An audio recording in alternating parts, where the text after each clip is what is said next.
Hello students. तो बेटा आज हम नेक्स्ट इस लेक्चर में कोशिकांगों के बारे में अध्ययन करेंगे। लास्ट लेक्चर में अपन ने सेल वॉल और सेल मेम्ब्रेन के बारे में अध्ययन किया था अकॉर्डिंग टू एनसीईआरटी।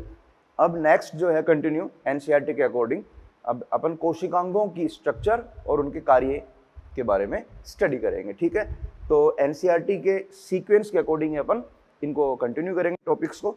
तो सबसे पहले जो कोशिकांग हैं उनमें एंडोमेम्ब्रेन सिस्टम को सबसे पहले डिस्कस किया गया है। तो सबसे पहले जो अपन बात कर रहे हैं वो है, और बहुत इंपॉर्टेंट है बेटा ये, एंडोमेम्ब्रेन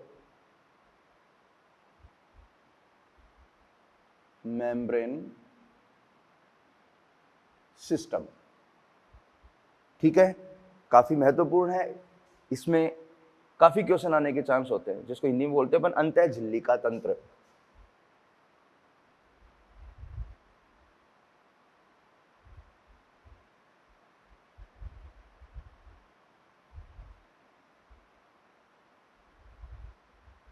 अंतः झिल्लिका तंत्र। ठीक है, तो थोड़ा सा कॉन्सेप्चुअल बातें भी उनको सुनते जाना, बाकी मैं सारे नोट डाउन करवा दूंगा। तो एंडोमेम्ब्रेन सिस्टम क्या होता है, अंतः झिल्लिका तंत्र क्या होता है, तो सुने बेटा।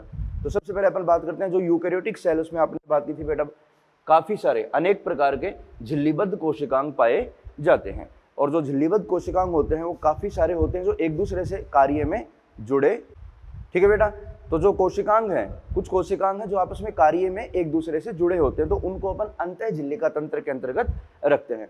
तो उनके जो एग्जाम्पल है पहले उनकी बात करेंगे कि किस प्रकार से वो कोऑर्डिनेशन मैनर में फंक्शन करते हैं और उनके कौन कौन से एग्जाम्पल हैं। तो एंडोमेम्ब्रेन सिस्टम के अंतर्गत अपन इन 4 कोशिकांगों को शामिल करते हैं। कौन कौन से हैं बेटा, नाम देखें इनका। एक तो है आपका ER, एंडोप्लाज्मिक रेटिकुलम। दूसरा है गोल्जी बॉडी, लाइसोसोम तथा वैक्यूल। ओके, तो ये जो 4 कोशिकांग हैं जो मैंने मेंशन किए हैं, ये अंतः झिल्लिका तंत्र के भाग हैं, क्योंकि इनके कार्य एक दूसरे से जुड़े होते हैं। बाकी को अपन इनमें शामिल नहीं करेंगे, केवल अंतः झिल्लिका तंत्र में इन 4 कोशिकांगों को अपन सम्मिलित करते हैं। और इनकी जो खास बातें हैं वो सुने बेटा। ये जो चारों कोशिकांग है, देखो यहाँ का कॉन्सेप्चुअल बातें यहीं से स्टार्ट हो गई हैं। ये चारों कोशिकांग जो है वो एकल झिल्लीबद्ध कोशिकांग है। ठीक है, ये सिंगल मेम्ब्रेनस सेल ऑर्गेनल है। ER, गोल्जी बॉडी, लाइसोसोम और वैक्यूल। इनके कार्य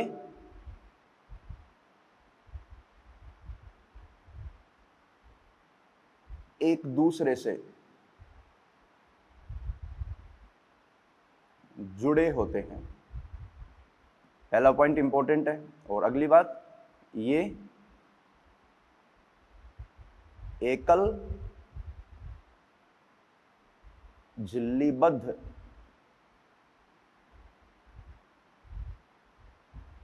कोशिकांग होते हैं। ये चारों जो है वो single membrane bound cell organelle है। ठीक है, तो ये तो बात होगी एंडोमेम्ब्रेन सिस्टम की। अब अपन बात करेंगे कि एंडोमेम्ब्रेन सिस्टम के जो कोशिकांग हैं उनकी एक एक की स्ट्रक्चर और उनकी जो संरचना है उनके बारे में अपन अध्ययन करेंगे। ठीक है, जिसमें डायग्राम भी आ जाएंगे और इनके फंक्शंस भी आ जाएंगे। और याद करो बेटा, मैंने जब यूकेरियोटिक सेल का डायग्राम बनाया था तो आपको बताया था ER का ओरिजिन कैसे होता है, केंद्र की बाह्य झिल्ली से, फिर उससे गोल्जी बॉडी बनती है, गोल्जी बॉडी से लाइसोसोम का निर्माण होता है तथा वैक्यूल्स निर्मित होती हैं। तो इनको अपन अब डिटेल में स्टडी करेंगे, सारे क्वेश्चन आंसर हो जाएंगे। तो ये तो हो गया आपका एंडोमेम्ब्रेन सिस्टम। इसके बाद में एक एक करके सारे कोशिकांगों को अपन यहाँ पर अध्ययन करेंगे। ठीक है, तो सबसे पहले अपन बात करेंगे किसकी, एंडोमेम्ब्रेन सिस्टम में ER की। तो अपना जो पहला जो टॉपिक है, जो पहला कोशिकांग है वो रहेगा एंडोप्लाज्मिक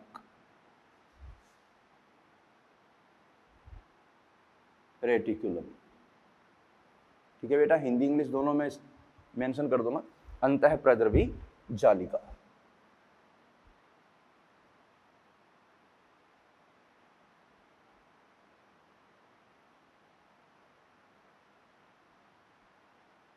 जिसको हम शॉर्ट में बोलते हैं ER। तो अंतःप्रद्रवी जालिका क्या होती है बेटा, इसके कुछ महत्वपूर्ण बिंदु क्या है, सारी बातें करेंगे। एक एक पॉइंट पे ध्यान देना बेटा, क्योंकि एनसीईआरटी में बहुत कम डिटेल दे रखी है, लेकिन क्वेश्चन थोड़े से ब्रॉड भी आ जाते हैं। तो सबसे पहला पॉइंट, खोज। इसकी खोज किसने की थी? तो खोज की गई थी बेटा पोर्टर के द्वारा। पोर्टर ने एंडोप्लाज्मिक रेटिकुलम की खोज की थी। एक्चुअल में हुआ क्या था, जो एंडोप्लाज्मिक रेटिकुलम है उसका नाम भी देखो अंतःप्रद्रवी जालिका कैसे पड़ा। तो पोर्टर ने जब अध्ययन किया तो उसने देखा कि यूकैरियोटिक कोशिका के अंदर एक झिल्लीबद्ध संरचना पाई जाती है। इलेक्ट्रॉन सूक्ष्मदर्शी के अध्ययन से पता चलता है कि यूकैरियोटिक कोशिकाओं के अंदर कोशिका द्रव्य में चपटे आपस में जुड़े थैली युक्त नलिकावत संरचनाएं, ये जैसे अपन बात करें बेटा, ये यूकैरियोटिक सेल है, इसके अंदर इस प्रकार की संरचनाएं देखने को मिलती हैं। ठीक है, तो इलेक्ट्रॉन माइक्रोस्कोप के द्वारा अध्ययन करने से उसको पता चला कि यूकैरियोटिक कोशिका के अंदर क्या पाया जाता है, कुछ चपटी आपस में जुड़ी हुई थैलीयुक्त छोटी नलिकावत जालिका तंत्र बिखरा होता है। ये देखो,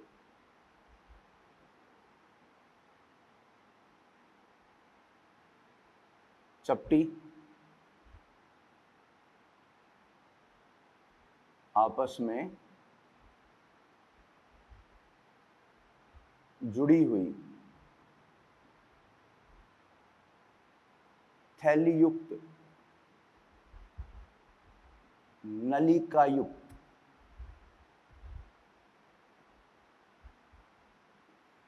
जालिका तंत्र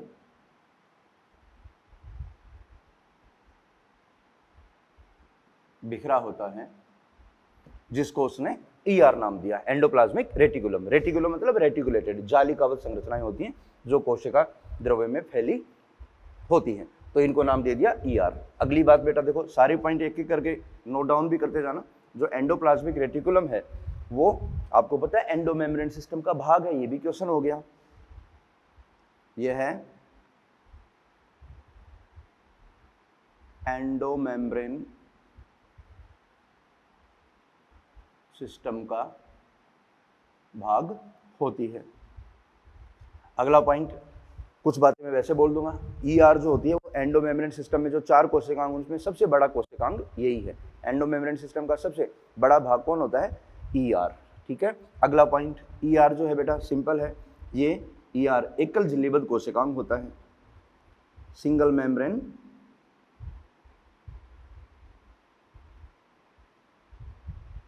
सिंगल मेम्ब्रेनस सेल ऑर्गेनल, एकल झिल्लीबद्ध कोशिकांग होता है। और ये आपको पता है बेटा, ये यूकैरियोट में पाई जाती है, यूकैरियोट्स में उपस्थित, लेकिन प्रोकैरियोट में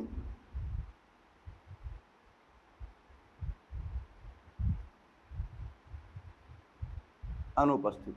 और ये सिंपल बात है बेटा, ये बार बार ये पॉइंट्स लिखने की कोई आवश्यकता नहीं है। आपको पता है प्रोकैरियोट में केवल कोशिकांग के रूप में राइबोसोम पाया जाता है, इसके अलावा उसमें कोई कोशिकांग नहीं होता। तो सिंपल है, हर कोशिकांग में आपको लिखना पड़ेगा कि ये यूकैरियोट में उपस्थित, प्रोकैरियोट में अनुपस्थित। तो सिंपल सी बात है, प्रोकैरियोट में राइबोसोम के अलावा कोई कोशिकांग नहीं होता है। लेकिन अपवाद है, यूकैरियोट में उपस्थित होती है, यूकैरियोटिक कोशिकाओं में ईआर पाई जाती है। लेकिन आप जानते हो बेटा, जो अपनी परिपक्व आरबीसी होती है, परिपक्व आरबीसी तथा फ्लोएम की सालनी नलिका, इनमें ईआर अनुपस्थित होती है। और ये भी फंडामेंटल कॉन्सेप्ट है, इसको भी बिल्कुल याद रखना। परिपक्व आरबीसी और सालनी नलिका, जो शीट ट्यूब होती है फ्लोएम की, उनमें कोशिकांग नहीं होते हैं, बस ये फंडा याद रखना। ठीक है, ये कुछ बात हो गई। इसके अलावा फिर अगली बात करते हैं, जो ईआर होती है बेटा, अगला पॉइंट इंपॉर्टेंट है। ईआर, ईआर कोशिका में देखो बेटा जालिकावत रूप से फैली होती है, इसलिए इसको अपन कोशिका का एंडोसाइटोस्केलेटन भी बोल देते हैं। ये अंतःकंकाल का निर्माण भी करती है।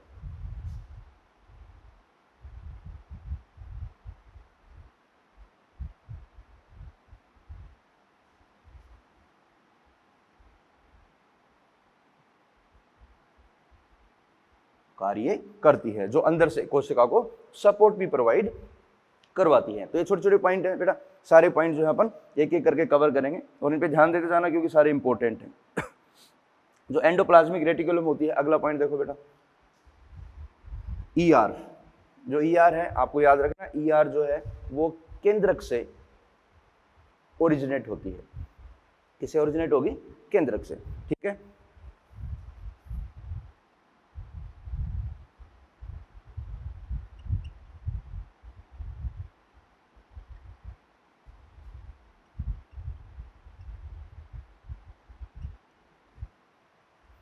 और जो कोशिकाएं अधिक स्रावी होती हैं, जिनको सीक्रेशन ज़्यादा मात्रा में करना होता है, उनमें ईआर अधिक विकसित होती है। चाहे वो प्रोटीन हो, चाहे वो लिपिड का निर्माण करें, उनमें ईआर जो है, स्रावी कोशिकाओं में ईआर अत्यधिक विकसित होती है। ठीक है बेटा, अब ये तो हो गए कुछ इंपॉर्टेंट पॉइंट्स। इसके अलावा अपन ईआर की थोड़ी स्ट्रक्चर पे चलेंगे बेटा। पहले ईआर कैसे बनती है, फिर उसकी स्ट्रक्चर जो है उसके ऊपर थोड़ा सा फोकस करेंगे। तो चलो बात करते हैं।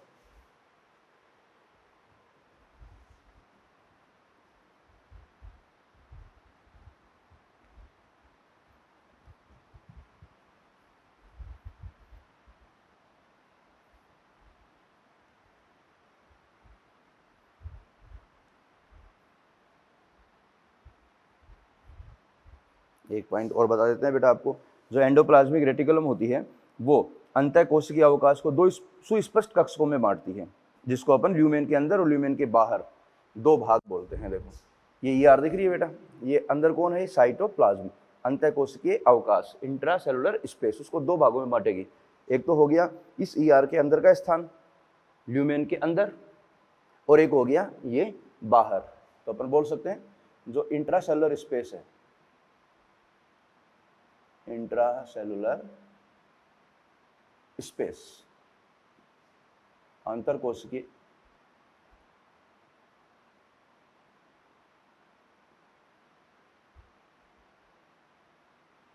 अवकाश, उसको ईआर दो स्पष्ट भागों में बांटती है।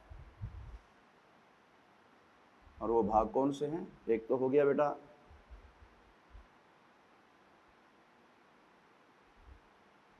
इंट्रा ल्यूमिनल, और ये हो गया बेटा एक्स्ट्रा ल्यूमिनल। ऐसे समझे बेटा, ये ईआर है, अभी डायग्राम बनाएंगे। ये ईआर, ठीक है। ईआर के अंदर ये ल्यूमेन होता है, तो इसको अपन ल्यूमेन के अंदर वाला भाग बोलेंगे, ल्यूमेन के बाहर वाला। तो ये तो हो गया ल्यूमेन के अंदर, और ये वाला भाग, ये ल्यूमेन के अंदर वाला भाग ये हो गया, और ये ल्यूमेन के बाहर।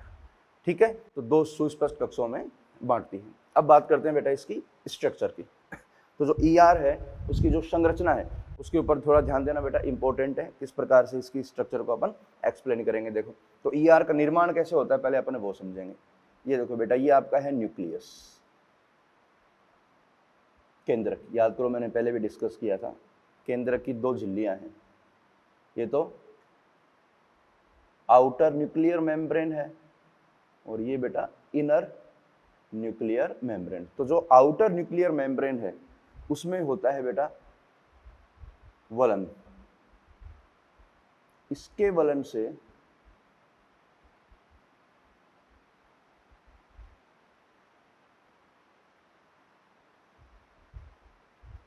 ये जो स्ट्रक्चर बनी है इसको अपन बोलते हैं endoplasmic reticulum.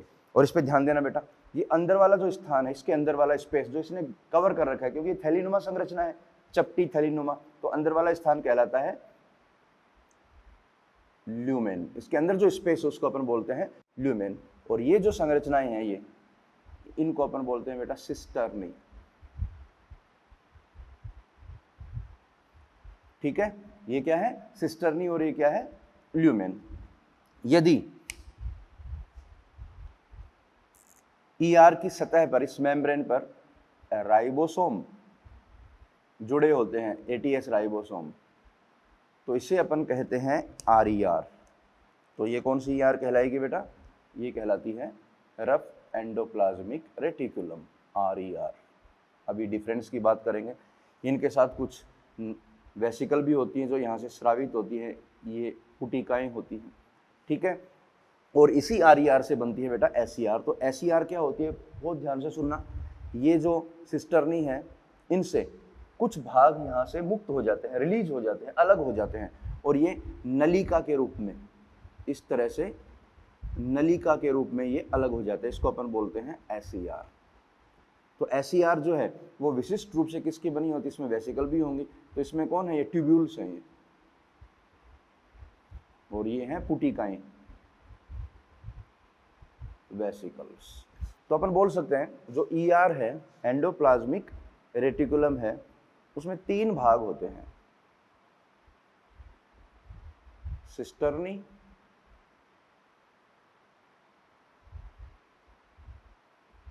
Tubules and vesicles. तो ये मुख्य रूप से सिस्टर्नी, ट्यूब्यूल्स और वेसिकल की बनी होती है, ठीक है। तो ये बात होगी किसकी, सिस्टर्नी, ट्यूब्यूल्स और वेसिकल। जैसे सिस्टर्नी होगी, ये लंबी चपटी अशाखित झिल्लीयुक्त संरचना होती हैं, पुटिकाएं गोल संरचनाएं होती हैं, और ये नलिकाएं जो हैं वो लंबी होती हैं और शाखित होती हैं, ठीक है। तो बोल सकते हैं अपन सिस्टर्नी कैसी हैं, लंबी चपटी अशाखित। ट्यूब्यूल्स जो होती हैं ये भी लंबी होती हैं और नलिकाकार होती हैं, और ये शाखित होती हैं। और वेसिकल जो है, पुटिकाएं जो है वो गोल अंडाकार, ये संरचनाएं होती हैं। तो ये बात होगी किसकी बेटा, आपकी ER के स्ट्रक्चर की। फिर से समझें, ER जो है एक्चुअल में क्या है। जैसे आप मानो कि जो केंद्र की बाह्य झिल्ली है वो बाहर की तरफ अंतर्वलित हो गई, ठीक है। जैसे आपने गुब्बारा देखा होगा, जिसमें हवा भर देते हैं तो वो ऐसे इलोंगेटेड हो जाता है, नलिकाकार हो जाता है। फिर उस गुब्बारे में हवा कम करके आप उसको ऐसे फोल्ड करते आओ, इतनी सी जगह में आ जाएगा। जो फोल्डिंग के बाद जो संरचना बनी है वो बिल्कुल आपके ER जैसी संरचना होती है, जिसके अंदर भी स्पेस है और बाहर की तरफ साइटोप्लाज्म है। और जो फोल्डिंग के बाद जो संरचनाएं लंबी और चपटी बनती है उनको अपन सिस्टर्नी बोलते हैं। उसके बाद में नलिकाएं और पुटिकाएं उनका निर्माण होता है, ठीक है। तो ये तो बात होगी आपकी स्ट्रक्चर की। अब यहीं पर अपन बात करने वाले हैं, बेटा नोट करते जाना साथ साथ, ठीक है। अब इसमें जो ER के प्रकार हैं उनके ऊपर थोड़ा सा अपन स्टडी करेंगे। तो यहाँ पर अपन बात करने वाले हैं एंडोप्लाज्मिक रेटिकुलम के प्रकार। तो ER जो है आपके सामने मैंने डायग्राम में बनाया है, 2 प्रकार की होती है।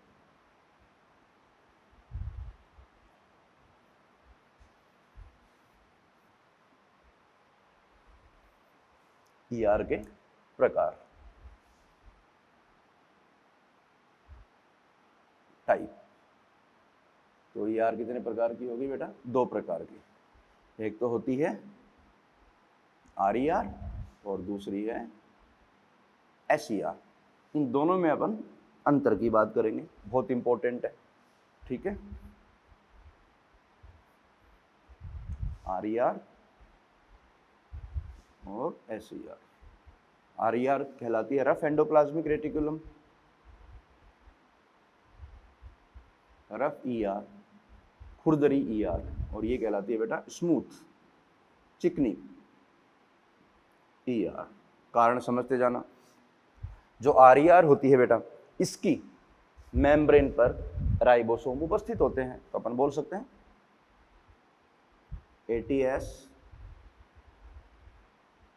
राइबोसोम उपस्थित, लेकिन यहाँ पर ATS राइबोसोम अनुपस्थित होते हैं। इसकी सतह पर राइबोसोम नहीं पाए जाते, तो ये स्मूथ होती है। और ये राइबोसोम की उपस्थिति के कारण क्या होगी बेटा, ये रफ हो गई। अगला पॉइंट, जो RER होती है बेटा, ये किससे बनती है, केंद्र की बाह्य झिल्ली से, और ये मुख्य रूप से बनी होती है। तो अपन बोल सकते हैं यह है सिस्टर्नी तथा वेसिकल से बनी होती है मुख्य रूप से। और जो SER है वो ट्यूब्यूल्स तथा वेसिकल से बनी होती है। आर जो है वो एस की तुलना में अधिक स्थायी होती है, अपन ये बोल सकते हैं अधिक स्थायी, और जो एस होती है वो कम स्थायी होती है। आर का निर्माण होता है बेटा आउटर न्यूक्लियर मेम्ब्रेन से, आउटर न्यूक्लियर मेम्ब्रेन से आर बनती है। देखो डायग्राम में बनाया, आउटर न्यूक्लियर मेम्ब्रेन के वलन से आर का निर्माण होता है, और जो एस है वो आर से बनती है। अपन ऐसे बोल दें आर से एस का निर्माण होता है। ठीक है बेटा, अब बात करते हैं कुछ फंक्शंस की। तो जो इंपॉर्टेंट है आर के कार्य की बात करें तो बेटा जो आर है उसका जो मेन फंक्शन है, देखो यहाँ मैं लिख रहा हूँ फंक्शन, वो होता है प्रोटीन संश्लेषण तथा श्रावण। ठीक है, यहाँ देखो राइबोसोम है, राइबोसोम प्रोटीन का निर्माण करते हैं और प्रोटीन का निर्माण होने के बाद प्रोटीन ल्यूमेन में जाती है और यहाँ से वो स्रावित की जाती है। तो प्रोटीन संश्लेषण और श्रावण इसका मेन फंक्शन होता है। लेकिन जो एस है उसके फंक्शन की बात करें तो बेटा यहाँ देखो कुछ फंक्शन वेरिएबल है, अनेक फंक्शन में भाग लेती है। जैसे जो एस है, ये एस ये लिपिड निर्माण तथा श्रावण में सहायक होती है। लिपिड का निर्माण कौन करती है बेटा एस और प्रोटीन का निर्माण कहाँ होता है आर में। अगला फंक्शन, जैसे अगर एनिमल सेल की बात करें तो कोलेस्टेरॉल का निर्माण भी किसमें होता है एस में। एनिमल सेल में, प्लांट में तो होता नहीं है कोलेस्ट्रॉल, तो एनिमल सेल की बात हो जाएगी। ठीक है, इसके अलावा ये जो एस होती है बेटा ये ग्लाइकोजन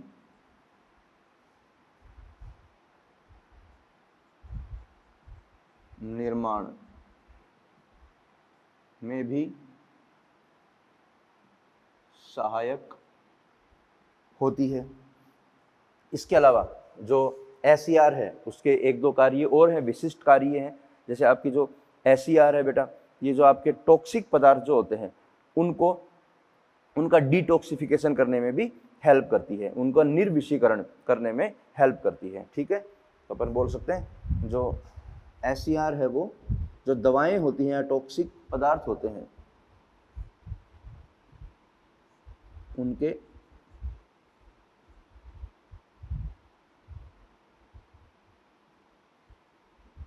निर्विषीकरण में सहायक। क्योंकि जो एस है उसकी मेम्ब्रेन में एक एंजाइम पाया जाता है जिसको बोलते हैं P450 साइटोक्रोम, जो दवाओं के निर्विषीकरण में सहायक होता है। ब्रैकेट में लिख रहा हूँ P450 साइटोक्रोम, जो जैसे आपके टॉक्सिन है, अपन जो एंटीबायोटिक्स वगैरह लेते हैं, दवाएं लेते हैं, या कोई भी टॉक्सिक पदार्थ जैसे अल्कोहल चला गया तो उनका डिटॉक्सिफिकेशन कौन करेगी एस करेगी। ठीक है, तो ये कुछ विशेष कार्य हो गए। देखो ध्यान देना सारे, लिपिड निर्माण, कोलेस्ट्रॉल का निर्माण हो गया, डिटॉक्सिफिकेशन हो गया। ठीक है, स्टेरॉइड हार्मोन का निर्माण भी कौन करती है बेटा आपकी एस करती है। इसके अलावा जो एस है वो आपके कोलेस्ट्रॉल के निर्माण में भी सहायक है, बताई दिया मैंने आपको। तो एस के अनेक कार्य हो गए। ठीक है, ग्लाइकोजन इंपॉर्टेंट है, ये आपके समरी में दे रखा है, ये पॉइंट थ्योरी में नहीं है, समरी में, तो इसके ऊपर विशेष ध्यान देना क्योंकि ये अक्सर पूछ लेते हैं। ठीक है, तो ये एस के कार्य हो गए और ये आर का मेन काम क्या है प्रोटीन संश्लेषण तथा श्रावण में सहायक। तो ये देखो इधर इनके डिफरेंस भी आ गए और इनके कार्य भी मैंने बता दिए हैं। ठीक है, इसके अलावा एक छोटा सा इसमें पॉइंट और बनता है ईआर में, ईआर के जो मॉडिफिकेशन है, रूपांतरण, थोड़े से इंपॉर्टेंट है, उनको समझा देते हैं।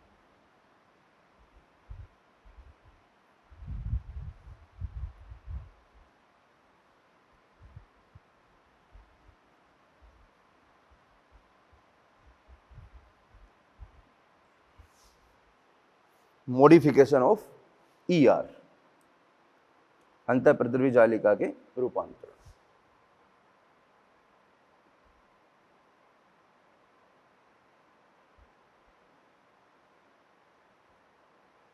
सबसे पहला सार्कोप्लाज्मिक रेटिकुलम। इंपॉर्टेंट है बेटा समझना, आपने जूलॉजी में पढ़ा भी होगा। सार्कोप्लाज्मिक रेटिकुलम ये SER का रूपांतरण होती है। किसका? SER का रूपांतरण, बस इतना याद रखना है। मसल्स वगैरह में पाई जाती है और ये कैल्शियम को संचित करती है। अपन कह सकते हैं मसल कॉन्ट्रैक्शन में सहायक होती है।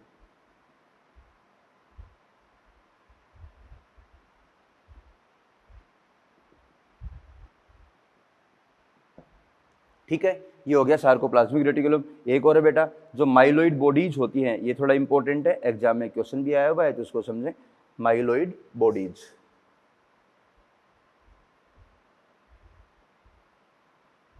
इनको नोट करते जाना बेटा, एक दो बार इनको रिवाइज करोगे सारे याद हो जाएंगे। जो माइलोइड बॉडी होती हैं ये भी SER का रूपांतरण है।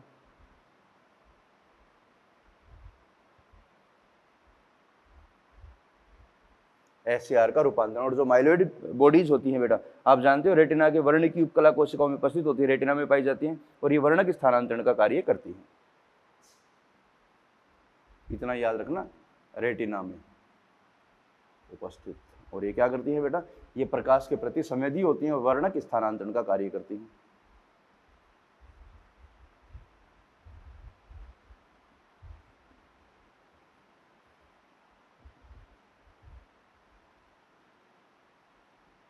सहायक होती हैं। ठीक है, इंपॉर्टेंट जो जितने भी इंपॉर्टेंट है वो सारे बता रहा हूँ बेटा। इसके अलावा आपने सुना होगा बेटा जो RER है उसके भी कुछ रूपांतरण है, जैसे नीजल्स ग्रेन्यूल, आप जूलॉजी में वैसे भी पढ़ोगे। नीजल्स जो बॉडीज होती हैं वो RER का रूपांतरण कहलाती हैं, जो बड़ी इंपॉर्टेंट होती हैं, जो नर्व सेल में पाई जाती हैं। ठीक है बेटा, तो ये बातें हो गई आपकी किसकी? ER की, और इनके कुछ रूपांतरण की। चलो बता ही देते हैं आपको। ये नीजल्स ग्रेन्यूल्स ये RER का रूपांतरण है।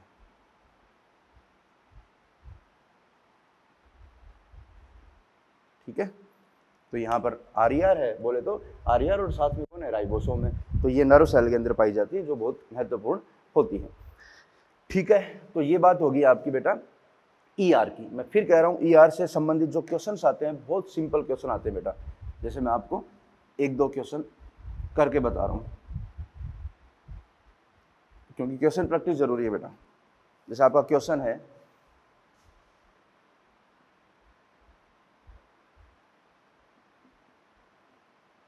प्रोटीन संश्लेषण का मुख्य स्थल होता है। पहला ऑप्शन है ER, दूसरा ऑप्शन है गोल्जी बॉडी, तीसरा ऑप्शन है लाइसोसोम और चौथा ऑप्शन है वैक्यूल। इस तरह का क्वेश्चन पूछेगा बेटा, और बहुत सिंपल होते हैं। तो प्रोटीन संश्लेषण का मुख्य स्थल कौन होता है बेटा? सीधा सा आंसर जाएगा ER। ठीक है, यहाँ देखो SER RER नहीं है, ER, तो ER में दोनों कंसिडर कर लोगे आप। ER में RER भी तो हो सकती है, तो आंसर क्या हो जाएगा? ER। अगर यहाँ क्वेश्चन होता कि लिपिड संश्लेषण का मुख्य स्थल, तो भी आंसर क्या होता है बेटा? ER। अगर ऑप्शन में RER और SER अलग अलग दे रखे हैं तो फिर आपको बाई फॉरगेट करना पड़ेगा। लिपिड संश्लेषण का मुख्य स्थल होता है तो आंसर जाएगा SER। प्रोटीन संश्लेषण का मुख्य स्थल होता है, आंसर जाएगा RER। ठीक है बेटा, इजीली कर लोगे आप, क्योंकि इनके फंक्शन से ज्यादा क्वेश्चन आते हैं। जितने भी सेल ऑर्गेनल हैं उनके जो कार्य हैं उनसे क्वेश्चन काफी सारे वो पूछेगा। ठीक है, तो ये बात होगी अपनी किसकी? ER की। तो यहाँ पर ER कंप्लीट होती है बेटा। ER में जो महत्वपूर्ण थे वो सारे मैंने बता दिए बेटा। ठीक है, जो भी इंपॉर्टेंट है आपकी NCERT में जो पॉइंट्स हैं वो सारे आप रीड करोगे। ठीक है, तो बेटा अब ER कंप्लीट, इसके बाद में अपन स्टार्ट करेंगे गोल्जी बॉडी। जो अगला एंडोमेम्ब्रेन सिस्टम का भाग है वो कौन है? Golgi body. तो अगला जो आपका टॉपिक है वो है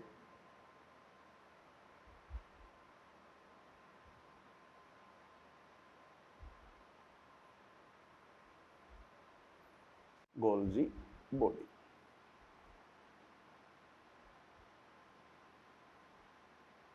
गोल्जी काय, जिसको अनेक नामों से जाना जाता है बेटा, कोई खास इंपॉर्टेंट नहीं है, फिर भी सुन लो।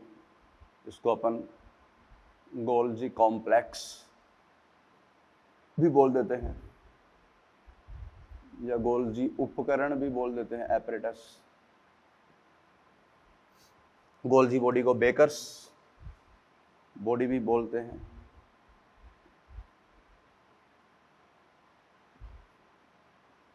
गोल्जी बॉडी जो होता है उसको अपन, जो मैक्रो बायोमोलिक्यूल है उनका ट्रैफिक कंट्रोलर भी बोल देते हैं, क्योंकि गोल्जी बॉडी जो है वो जो मैक्रो बायोमोलिक्यूल है उनकी ट्रैफिकिंग में हेल्प करता है, उनको उनके फाइनल डेस्टिनेशन तक पहुंचाने में हेल्प करता है। तो ये कौन है बेटा, ये ट्रैफिक कंट्रोलर भी है। ठीक है, ये फालतू बात है, कोई ज़्यादा खास है नहीं, इसलिए मैं नहीं बता रहा।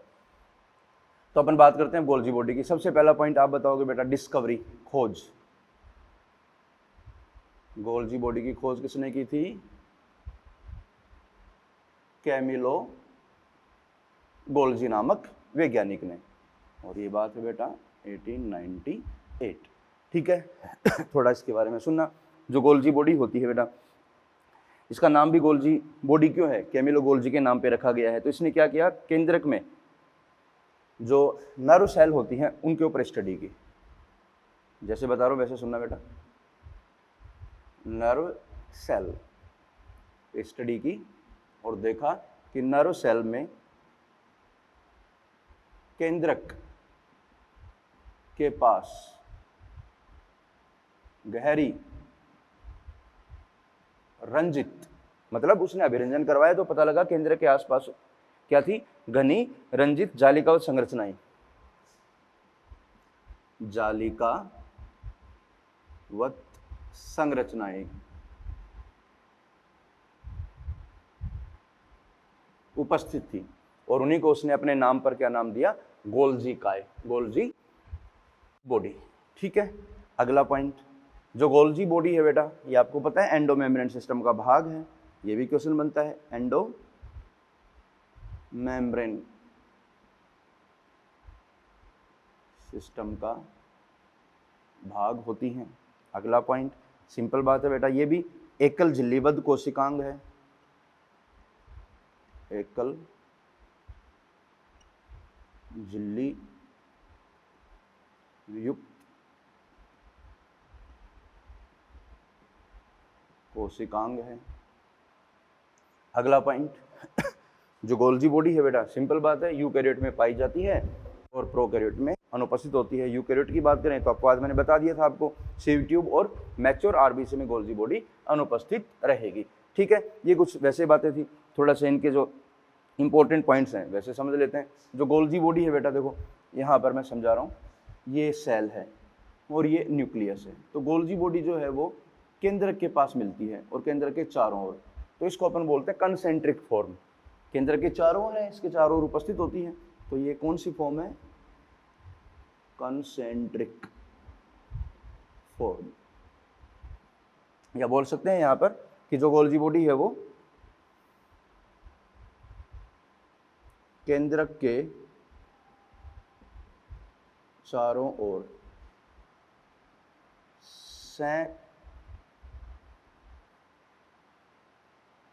केंद्रित रूप से पाई जाती हैं। ठीक है, एक पॉइंट और है बेटा, जो गोल्जी बॉडी है उनके आसपास जो कोशिका द्रव्य का भाग होता है उसमें कोशिकांग अनुपस्थित होते हैं। गोल्जी बॉडी, जैसे ये गोल्जी बॉडी में डायग्राम बनाऊंगा मैं, इस तरह गोल्जी बॉडी, इसके आसपास जो कोशिका द्रव्य है उसमें कोशिकांग अनुपस्थित होते हैं। तो उस भाग को अपन बोलते हैं जोन ऑफ एक्सक्लूजन। ये वाला जोन, इसको अपन बोलते हैं जोन ऑफ एक्सक्लूजन। वैसे बता दिया, कोशिकांग रहित भाग जो गोल्जी बॉडी के चारों ओर पाया जाता है उसको बोलते हैं जोन ऑफ एक्सक्लूजन। ऐसे दुनिया भर के स्टेटमेंट है बेटा, बहुत कुछ अपन ऐड कर सकते हैं, लेकिन मैं मानता हूं कि आप वही पॉइंट पे ज़्यादा ध्यान देना चाहिए जो एग्जाम ओरिएंटेड है और जो एनसीईआरटी में है, क्योंकि फालतू बातें कम आती हैं और काम की बातें ज़्यादा फालतू पढ़ोगे तो काम की बातें जो है वो लैप्स होने लग जाती हैं। लेकिन मैंने थोड़ा थोड़ा हल्का हल्का बता दिया, कभी इधर उधर कोई क्वेश्चन देखने को मिले। जोन ऑफ एक्सक्लूजन किससे रिलेटेड है, इतना याद रखना आपको, किससे? गोल्जी बॉडी से रिलेटेड होता है। ठीक है। अब अगली बात, गोल्जी बॉडी का निर्माण किससे होता है बेटा? सिंपल सी बात है, RER से। RER से गोल्जी बॉडी विकसित होती है। ठीक है, तो ये गोल्जी बॉडी के कुछ पॉइंट हैं। अब बात करेंगे अपन गोल्जी बॉडी की जो स्ट्रक्चर है कि किस प्रकार से गोल्जी बॉडी जो है वो बनी होती है। एक पॉइंट और मेंशन कर सकते हैं बेटा यहाँ पर, प्लांट में, पादपों में, प्लांट्स में जो गोल्जी बॉडी है बेटा उसको डिक्टियोसोम के नाम से जानते हैं। प्लांट्स में गोल्जी बॉडी डिक्टियोसोम कहलाती है। इंपॉर्टेंट है ये, प्लांट्स में गोल्जी बॉडी को क्या बोलते हैं अपन? डिक्टियोसोम।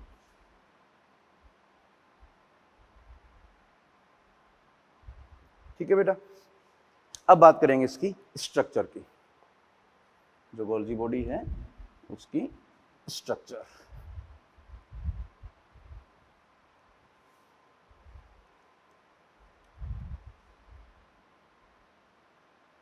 गोल्जी बॉडी की संरचना। तो अभी देखो मैंने बताया था गोल्जी बॉडी जैसे ER है, इस तरह से इसकी कुछ स्ट्रक्चर होती है। अपन बोल सकते हैं बहुत सारी चपटी डिस्क आकार की थैली या कुंड से मिलकर बनी होती है। यह अनेक चपटी या डिस्क आकार की थैली, जिनको कुंड भी बोल सकते हैं, या इन्हीं को बोलते हैं बेटा अपन सिस्टर्नी, से मिलकर बनी होती है। चलो बना के दिखाते हैं। देखो यहाँ पर, यहाँ स्टेटमेंट लिखूंगा और यहाँ पर डायग्राम हो जाएगा। अब ध्यान से समझना बेटा डायग्राम। जैसे ये आपका है न्यूक्लियस, न्यूक्लियस के पास मैंने बताया था बेटा ये कौन है? ER है ना। ER कंप्लीट हो गया तो इसको डायग्राम में छोटा ले लेते हैं अपन, गोल्जी बॉडी का डायग्राम ब्रॉड बनाएंगे। और ER के बिल्कुल पास ही कौन होती है? गोल्जी बॉडी, बिल्कुल यहाँ, और केंद्र के चारों ओर पाई जाती है। लेकिन अपन डायग्राम को थोड़ा सा बड़ा बना रहे हैं समझाने के लिए। तो जो ER है इसी से ही वेसिकल, यहाँ से वेसिकल रिलीज होंगी और वो वेसिकल मिलकर किसका निर्माण करती है? गोल्जी बॉडी का। तो यहाँ जो वेसिकल है वो फ्यूज होकर क्या बनाएंगे? चपटी थैलीनुमा संरचनाएं बनाएंगे, जिसको अपन बोलते हैं सिस्टर्नी, लाइक दिस। ये देखो बेटा, ये स्ट्रक्चर बनी है, ये चपटी थैलीनुमा संरचना है, ये सिस्टर्नी कहलाती है। इस प्रकार से अनेक सिस्टर्नी जो हैं वो एक दूसरे के समानांतर व्यवस्थित होती है।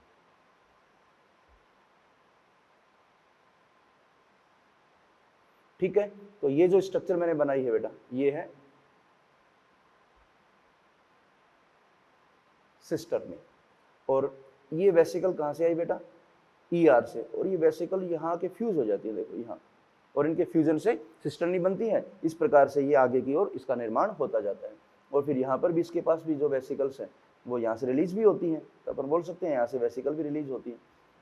तो जो सिस्टर्नी है वो क्या है? चपटी थैलीनुमा संरचना जो एक दूसरे के समानांतर व्यवस्थित होती है। तो पहले मैं सिस्टर्नी की बात कर लेता हूँ। तो यहाँ देखो अपन पॉइंट्स लिख सकते हैं। जो सिस्टर्नी है वो अनेक होती है, जो एक दूसरे के समानांतर ढेर के रूप में मिलती हैं। ठीक है, और जालिका का निर्माण करती हैं। ये रहा सिस्टर्नी, अनेक सिस्टर्नी है जो समानांतर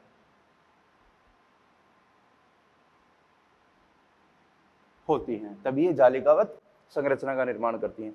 सिस्टर्नी जो है उनका जो व्यास है बेटा इंपॉर्टेंट है, व्यास 0.5 से 1 माइक्रोमीटर होता है। ये जो सिस्टर्नी है उसके मध्य जो स्थान है या व्यास बोल सकते हैं, तो व्यास वो 0.5 माइक्रोमीटर से 1 माइक्रोमीटर का होता है। ठीक है, तो जो कुंड है ये अलग अलग गोल्जिकाय में जो कुंडों की संख्या है इंपॉर्टेंट है बेटा। जो सिस्टर्नी की संख्या है, सिस्टर्नी इंपॉर्टेंट पॉइंट है सर, बेटा ध्यान देना। सिस्टर्नी की संख्या अलग अलग होती है। ऐसे नहीं कि सभी गोल्जी बॉडी में सिस्टर्नी की संख्या समान हो, किसी में कम भी हो सकती है, किसी में ज्यादा। तो सिस्टर्नी का नंबर क्या है, वेरिएबल होता है। ये देखो सिस्टर्नी एक दूसरे से इस प्रकार समानांतरित रूप से व्यवस्थित हैं और आपस में कनेक्टेड भी होती है बेटा। देखो कनेक्शन इस तरह से, ये इसके साथ ये कनेक्ट हो गई बेटा, ये इसके साथ कनेक्ट हो गई, ये इसके साथ कनेक्ट हो गई, तो इनमें आपस में क्या है, कनेक्शन होता है। तो अपन बोल सकते हैं, देखो आपके सामने ये गोल्जी बॉडी की स्ट्रक्चर, इस गोल्जी बॉडी की स्ट्रक्चर में देखो दो फेस हैं, दो सिरे हैं, बिल्कुल अलग अलग, लेकिन ये आपस में क्या है, कनेक्टेड है। इनमें आपस में क्या है, कनेक्शन है। चलो इसकी लेबलिंग करते हैं अपन। जो सिस्टर्नी है उसका ये सिरा जिस तरफ से वो ER की तरफ होती है, जिस तरफ से उसका निर्माण होता है, उसको अपन बोलते हैं बेटा, इस सिरे को बोलते हैं निर्माणकारी सिरा। निर्माणकारी सतह बोल दो या सिरा बोल दो। और ये वाला कहलाएगा परिपक्वन सतह। देखो यहां इधर से तो निर्माण हो रहा है और इधर की तरफ ये क्या हो रही है बेटा, इनका परिपक्वन हो रहा है। तो ये निर्माणकारी या फॉर्मिंग फेस और ये है मैच्योरिंग फेस। ठीक है, अगला इसको अपन सिस फेस भी बोलते हैं और इसको अपन ट्रांस फेस के नाम से भी जानते हैं। इस सिरे को अपन कॉन्वेक्स सिरा भी बोलते हैं और इसको कॉनकेव। ये देखो अलग अलग नाम है इनके, कॉन्वेक्स फेस और ये कॉनकेव फेस। अब आप खुद ही बताओ कि गोल्जी बॉडी कौन से सिरे द्वारा ER से पुटिकाओं को या पदार्थों को रिसीव करती है, ग्रहण करती है? आंसर क्या जाएगा, निर्माणकारी सिरा बोल दो या सिस फेस बोल दो या कॉन्वेक्स फेस बोल दो, एक ही बात है। और किस सिरे द्वारा पदार्थों को वापस स्रावित करती है? तो आंसर क्या जाएगा, परिपक्वन या ट्रांस या कॉनकेव फेस। यहां से ये क्या करेगी, इनको स्रावित करेगी। आगे बताएंगे कहां जाएंगे, डायग्राम में मेंशन कर दूंगा। तो ये सिस्टर्नी की बात होगी। अब अगली बात इंपॉर्टेंट है, जो गोल्जी बॉडी है उसमें दो सिरे हो गए, क्लियर हो गया। ये कौन सा, ट्रांस और सिस, या अलग अलग नाम भी बोल सकते हो। जो सिस और ट्रांस सतह है वो पूर्णतया अलग होती हैं। ये देखो ये सिस और ट्रांस पूर्णतया क्या है, अलग अलग है, लेकिन आपस में क्या है, जुड़ी हुई है। तो अपन बोल सकते हैं सिस तथा ट्रांस सतह पूर्णतया अलग अलग होती हैं तथा एक दूसरे से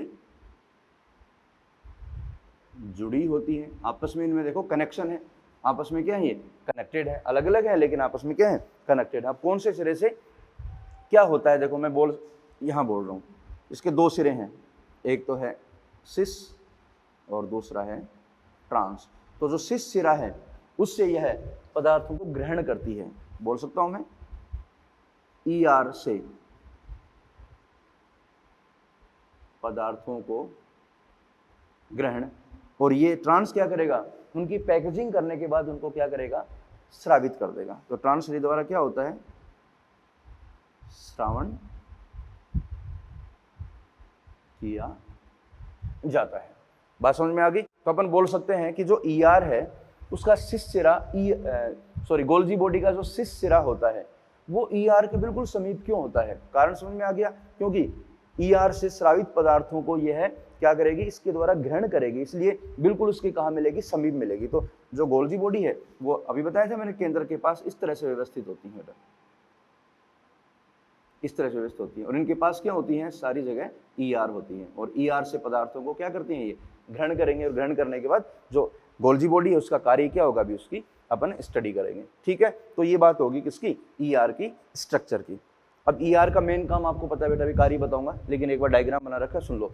ER जो है वो गोल्जी बॉडी जो है वो ER से पदार्थों का ग्रहण करेगी, और ये जो सिस्टर्नी है वहाँ जो स्पेस है वहाँ पर उनकी होगी पैकेजिंग, उनका संवेष्टीकरण होगा। बात समझ में आ रही है? उनका संवेष्टीकरण होगा, और संवेष्टीकरण होने के बाद उनको फिर वो स्रावित करती है। जैसे एग्जाम्पल बता रहा हूँ, ये कोई मान लो प्रोटीन यहाँ आई गोल्जी बॉडी के द्वारा, ये प्रोटीन ER से गोल्जी बॉडी में आ गई, फिर इस प्रोटीन को पैकेज किया जाता है, और ये प्रोटीन ऐसे आगे जाती जाती और यहाँ पर देखो वेसिकल के रूप में यहाँ पर आ जाएगी और यहाँ से इस प्रोटीन को स्रावित किया जाएगा। और स्रावित कहाँ होगी, या तो साइटोप्लाज्म में या फिर ये देखो सेल मेम्ब्रेन है, ये सेल मेम्ब्रेन, ये पुटिका जाएगी सेल मेम्ब्रेन के पास और यहाँ इसको स्रावित कर देगी, ये कोशिका के बाहर स्रावित करती जाती है। तो ये सारा काम कौन कर रहा है, गोल्जी बॉडी। तो गोल्जी बॉडी जो है पदार्थों की पैकेजिंग करके उनका श्रावण करती है। श्रावण कोशिका के बाहर भी हो सकता है और ये कोशिका के अंदर भी हो सकता है। तो श्रावण का कार्य किसका है, गोल्जी बॉडी का, पदार्थों का श्रावण करेगी, लेकिन उससे पहले उनकी पैकेजिंग की जाती है। ठीक है, तो ये बात होगी। इसके बाद अपन थोड़ा सा इसके जो कार्य हैं उनके ऊपर फोकस करते हैं।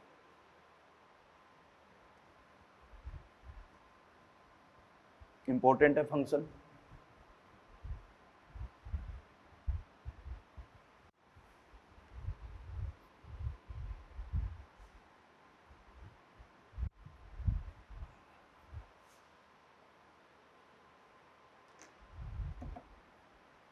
एक पॉइंट यहां पर मेंशन कर रहा हूं बेटा, ये जो गोल्जी बॉडी होती है इसको अपन पोलर कोशिकांग भी कह देते हैं। पोलर कोशिकांग, ध्रुवीय कोशिकांग। ठीक है, क्योंकि इसमें दो एंड हैं, दो सिस और ट्रांस, इसलिए इसको पोलर ध्रुवीय कोशिकांग के नाम से भी जाना जाता है। यहां पर अपन बात करते हैं बेटा वो कार्य की। बिल्कुल सिंपल है, देखो कार्य, सबसे पहला कार्य अभी बताया था packaging and secretion. Packaging and secretion, संवेष्टीकरण और श्रावण। देखो क्या होता है, मैं डायग्राम से बता रहा हूं। ईआर से पदार्थ किसके पास आएंगे बेटा, गोल्जी बॉडी के पास। फिर गोल्जी बॉडी क्या करेगी, उनकी पैकेजिंग और श्रावण, और फिर गोल्जी बॉडी उनको सीक्रेट करेगी। तो दो टाइप से हो सकता है सिक्रेशन, इंट्रा सेलुलर, कोशिका के अंदर भी स्रावित हो सकता है, या फिर एक्स्ट्रा सेलुलर, ये कोशिका के अंदर और कोशिका के बाहर दोनों रूप से स्रावित कर सकती है। तो ये हो गया पैकेजिंग और सिक्रेशन, इसका मुख्य कार्य है। दूसरा, लाइसोसोम का निर्माण। लाइसोसोम का निर्माण कौन करता है बेटा, याद रखना, गोल्जी बॉडी। कैसे होता है लाइसोसोम का निर्माण, समझें।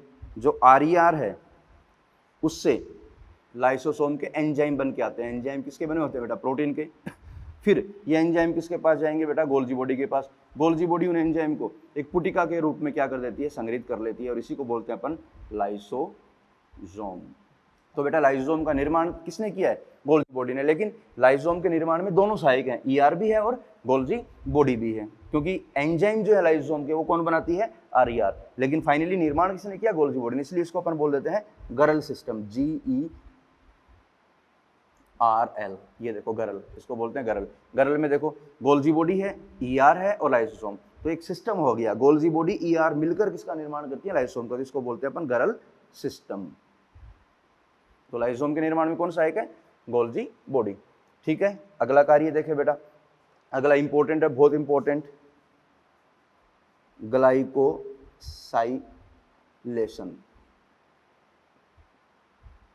में सहायक।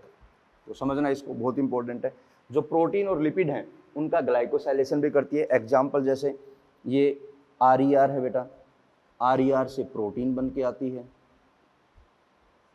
एसईआर से लिपिड बन के आते हैं। तो जो गोल्जी बॉडी है इनका करेगी ग्लाइकोसाइलेशन। ग्लाइकोसाइलेशन के दौरान क्या होता है, प्रोटीन और लिपिड पर कार्बोहाइड्रेट के अणु जोड़े जाते हैं, जिसको अपन बोलते हैं ग्लाइकोसाइलेशन। तो जो प्रोटीन है वो तो बन जाएगा ग्लाइकोप्रोटीन, और लिपिड जो है वो कहलाएगा ग्लाइकोलिपिड। तो ये हो जाएगा ग्लाइकोसाइलेशन। तो ग्लाइकोसाइलेशन का मतलब हो गया ग्लाइकोप्रोटीन और ग्लाइकोलिपिड का निर्माण। तो ग्लाइकोप्रोटीन ग्लाइकोलिपिड कौन बनाता है, याद रखना, गोल्जी बॉडी। ग्लाइकोसाइलेशन कौन करता है, Golgi body. Protein RER, lipid SER, glycoprotein Golgi body, glycolipid Golgi body. ठीक है बेटा, इस तरह से क्वेश्चन आएंगे जो आपको अटेम्प्ट करने। और फंक्शन की बात करते हैं बेटा। जो गोल्जी बॉडी है इसके और भी इंपॉर्टेंट कार्य हैं, जैसे वैसे आगे आएंगे, लेकिन यहाँ पर एक बार इनको अपन मेंशन कर देते हैं।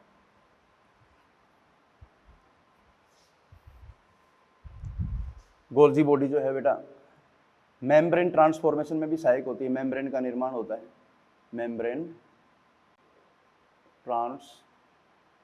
ट्रांसफॉर्मेशन। जैसे समझ लो यहाँ से जो ER है, यहाँ से पुटिकाएं आएंगी, गोल्जी बॉडी क्या करेगी, उन पुटिकाओं को झिल्ली के पास भेजेगी। झिल्ली के पास जैसे ही वो पुटिकाएं जाके फ्यूज होंगी तो मेम्ब्रेन जो है चारों तरफ से अपना सरफेस एरिया क्या करेगी, बढ़ाएगी। इसको बोलते हैं मेम्ब्रेन ट्रांसफॉर्मेशन। तो उसमें गोल्जी बॉडी सहायक है। अगला देखो बेटा, सेल वॉल निर्माण में भी सहायक होती है। सेल वॉल निर्माण में किसका काम है, गोल्जी बॉडी का। जैसे आपका सेल वॉल की बात करें तो गोल्जी बॉडी जो है मिडिल लेमिला बनाती है, मिडिल लेमिला का निर्माण। गोल्जी बॉडी जो है वो कैल्शियम पैक्टेट का निर्माण करती है जिससे मिडिल लेमिला बनती है। इसके अलावा जो सेलुलोज वगैरह है या इसमें जो घटक पाए जाते हैं वो भी किससे, गोल्जी बॉडी से निर्मित होते हैं, जो अपन साइटोकाइनेसिस में बात करेंगे। गोल्जी बॉडी कोशिका भित्ति निर्माण में बेटा।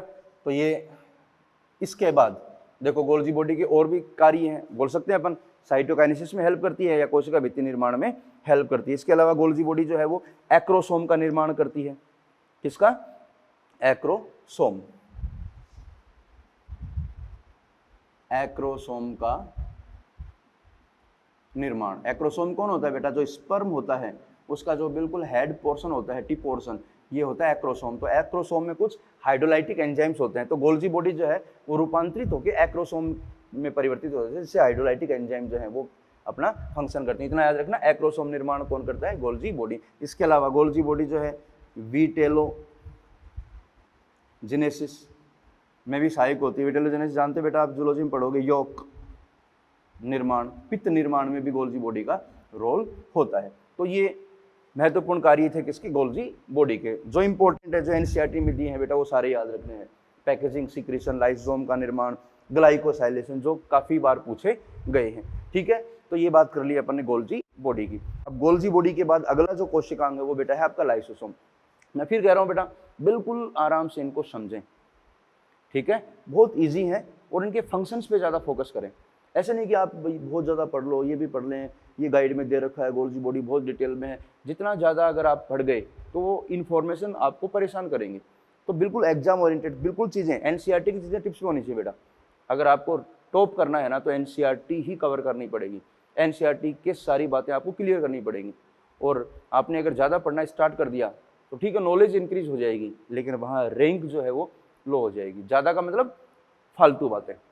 इसलिए काम की बातों पे फोकस करो। रिवीजन क्यों करते हैं अपन, रिवीजन में क्या होता है, जो काम की चीज़ें वही रिवाइज करते हैं। तो आप इतना फालतू पढ़ चुके हो और रिवाइज करोगे तो वो परेशान करेगा। इसलिए मेरा मानना है कि बहुत ही ब्रीफली आपको स्टडी करनी है। ठीक है, एनसीईआरटी से रिलेटेड आप कोई भी बात कर सकते हो, थोड़ा वाइड जा सकते हो, लेकिन फालतू स्टेटमेंट में नहीं जाना। ठीक है, तो कल अपन कवर करेंगे आपका लाइसोसोम और वैक्यूल। ठीक है, तो इसको अपन एनसीईआरटी को ऐसे कंटिन्यू लेके चल रहे हैं। तो आप थोड़ा इनको रिवाइज करके आना और अगले टॉपिक को भी थोड़ा देख के आना। ठीक है, ओके, ऑल द बेस्ट।